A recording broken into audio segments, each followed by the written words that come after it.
এই মনা মনা, হ্যাঁ বলো। ইকিক মানেটা কি রে? কি? কি সেটা আবার কি? আরে এই যে ফেসবুকে দেখলাম I Y K? Y K. ও সেটা বলো। তুই জানিস? আরে এটা মানে হচ্ছে if you know you know. সেটা আবার কি? আরে সেটার মানে হচ্ছে তুমি যদি জানো তাহলে জানবে।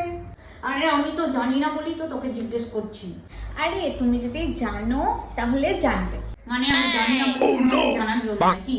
আরে মা, এটা সেটা নয়, এটা হচ্ছে তুমি যদি জানো তাহলে জানবে। মানে তুমি যদি জানতো তাহলে তুমি জানবে। তোকে আমি এই কারণে পড়াশোনা শিখিয়েছি? হ্যাঁ, তোকে আমি একটা জিনিস জিজ্ঞেস করছি তাও তুই বলতে পারছিস না। তাকিয়েছিস কি আমার মুখের দিকে? হাই রে ভগবান। ও আমাকে ঘুরিয়ে জিজ্ঞেস করছে তুমি জানো তাহলে জানতে। আমি টিম্পুকে ফোন করে জিজ্ঞেস করে নেবো।